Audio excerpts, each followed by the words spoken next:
I need to address the Chinese Communist Party this episode, but don't worry, USA, I haven't turned my back on you. You might stab me.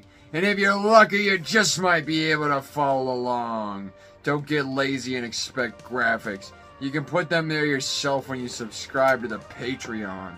So, China. My show typically starts like this. Sup, diplomats? You enjoying that glory hole in your firewall? It's Nameless Faceless back with another flavor of lip smackers. I'm not Richard Nixon, but I'm fixing to prevent World War III. Speaking of threes, what are the 3 things people are scared of in America when it comes to China? 1. You asking us to pay back debt. 2. A little something called having to learn Chinese. 3. A repeat of the 60s. But what are the strengths of China? 1. Construction. 2. Shifting ecosystems. And 3. Exercising soft power politically on a global stage. So if you want to subsidize the food you buy from America, vertical integration by buying the farmland is not what you want to do. What's the prime investment? Trailer parks. Yes, the humble trailer park. Home to several acres of property where people have taken homes that were once mobile and immobilized them. This gives you, China, a golden opportunity. These people often live in what are known as food deserts and lack transportation. Furthermore, while they technically own their trailer, they still have to pay a monthly lot fee. Meaning you could plan out a building on a quarter of the trailer park full of 3- and 4-room apartments for everyone in the trailer park with a convenience store and suddenly turn the rest of the property into a park and garden. This has several benefits.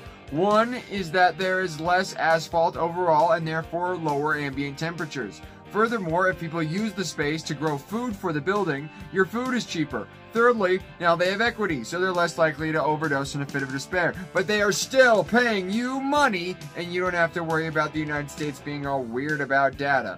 Of course you need that data. You're their landlord. Forget Bob Iger. Americans aren't going to buy propaganda with the weird boomerang effect you're expecting to happen. We just like explosions! That's why we invest in the military.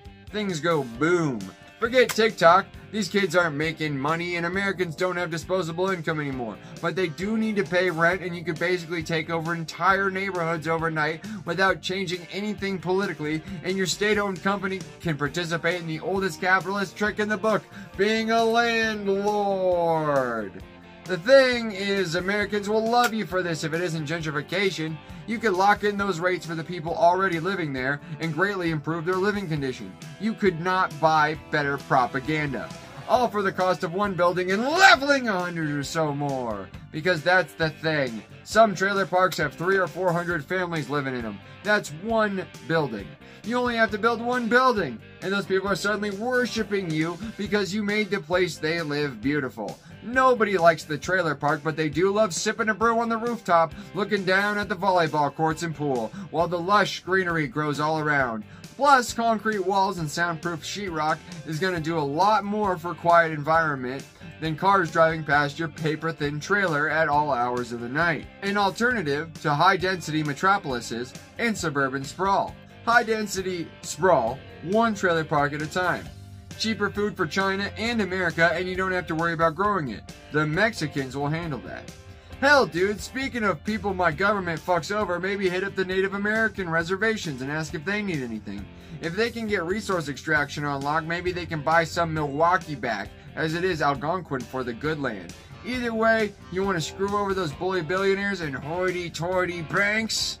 Be landlords, not farmers. Farmers don't make shit. They basically get paid by the government to grow a bunch of corn because America doesn't think its people are smart enough to figure out anything beyond a monoculture. But we're all so great at it, so don't fuck it up. Just beautify trailer parks, and let us take care of the rest. Or we'll let the Mexicans do it.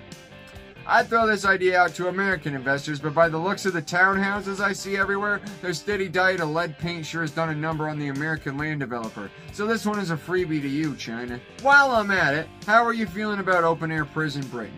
Basically, if you're being shown this by one of your assistants who watches my channel, the idea is everywhere in the world is going to start sending violent criminals to Britain and then patrol the waters to shoot escapees. I looked up the numbers and I think this is actually quite reasonable.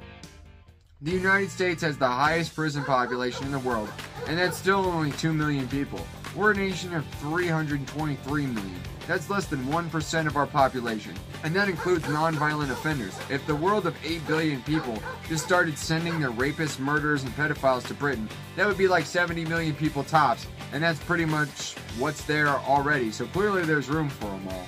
If it works out well, you might be able to do the same thing with Hong Kong! I kid.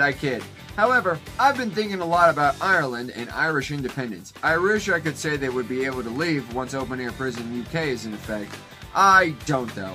Actually, I think I have a pretty fun fix for that. A giant wall! That's right, China. We are doing all the hits. America's gonna kick Britain's ass once again, and you can build a fucking huge wall to keep out crazy assholes again.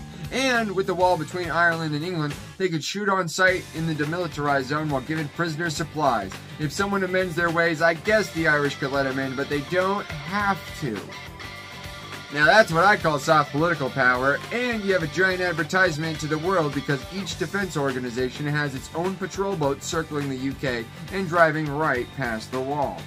Furthermore, you can put a bunch of cameras on it to watch the carnage and stream that from your own platform for even more worldwide data.